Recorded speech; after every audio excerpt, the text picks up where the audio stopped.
good in selling. Once or twice I've been... In fact, you made a very interesting comment, Raamdeo, in your presentation. You said, own Hero Honda for the next 13, 14 years. Yeah. Yeah. So, in fact, this is the nub of my question. Yeah. Really. Because I think you believe very strongly in something, and that's really what I want you to talk about. Yeah, I think understanding the competitive situation of the business, if the entry barriers are very high, competition is very limited, and you have some kind of a macro belief that, because I have seen 20 years of this country, and I think 20 years is going to be good. I mean, it is going to be better than what I've seen in last 20 years, whether it is politically, socially, economically, whatever you say. It's a leap of faith, but my sense is that next 20 years is going to be far more prosperous for this country and for the world also. And in that situation, that's my belief. I'm an optimist, so I feel like that. In that kind of situation, I see the business, some of the businesses growing like in a particular way. If you have only one or two players, and you don't have any alternative to that, unless somebody says that from tomorrow onwards, going from Mumbai to, from your home to workplace will become literally free. I mean, there'll be some way, I mean, like internet or something, whereby you can come from Thane to VT for free of cost. I don't know, I mean, and that too fast without, loading up in local trains. So if that kind of disruptive model comes, then it's very different. But I really can't figure out how it can happen. So your answer is, Raamdeo, if you own a great business, the basic assumptions don't change, the right idea about when to sell is never. Yeah, till it absolutely becomes crazy in the sense that somebody... If it doesn't become crazy, you don't ever sell. Right? No, definitely not. Great. Nilesh, are you in that camp? The camp that if you buy the truly great business, you really, as long as, he pointed out that if there are disruptive changes which you haven't thought about and they occur, then obviously you got to, take note of that. But if that doesn't happen and the business, as Ravi Shastri says, continues to motor along nicely and there are no major changes, the right time to sell is never? Yes, by and large, yes. But I think those would be very rare situations. I think you don't find enough businesses which you basically think that you'd never want to sell. Because I think a lot of businesses definitely go through rough patches. And I think that's where your judgment or assessment, I think, becomes very, very important. That is the particular business going through cyclically a difficult situation, which means that these difficult times are going to last only for the short to medium term? Or is this business going through a structural issue, which means like what Raamdeo was saying is that clearly from landlines you're getting into wireless. And obviously that was for MTNL, which was obviously at some point of time a great value stock.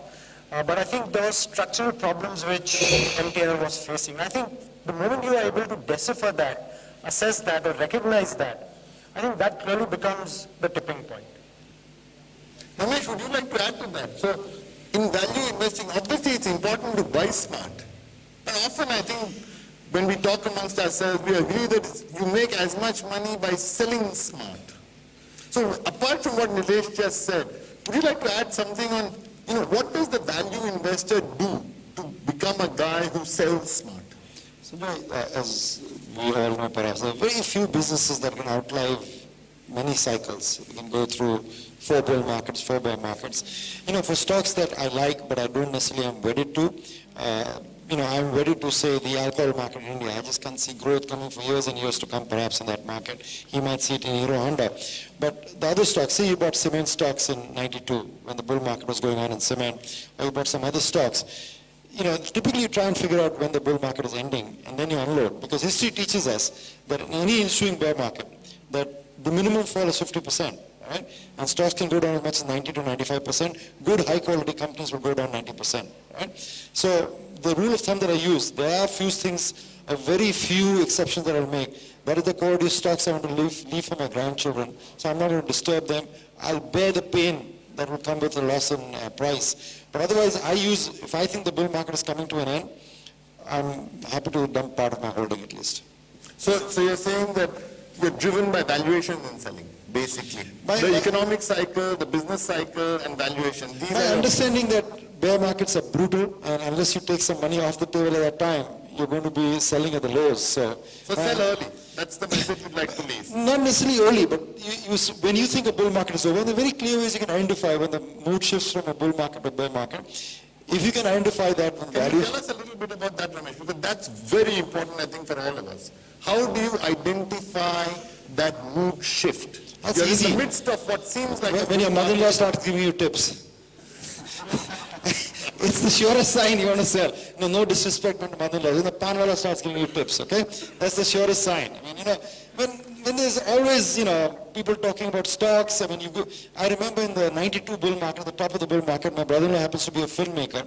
So anytime we go to a party, he was the guy always being mobbed.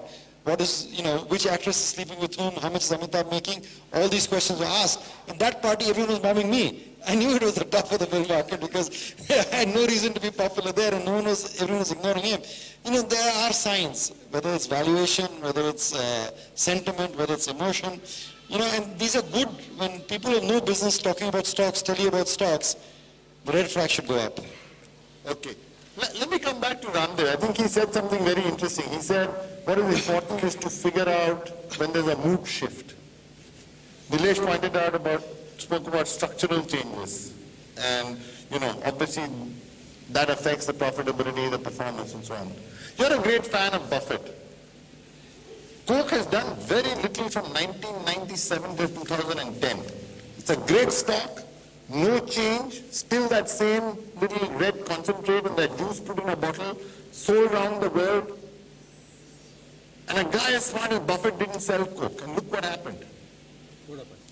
He made no money. In fact, the huge opportunity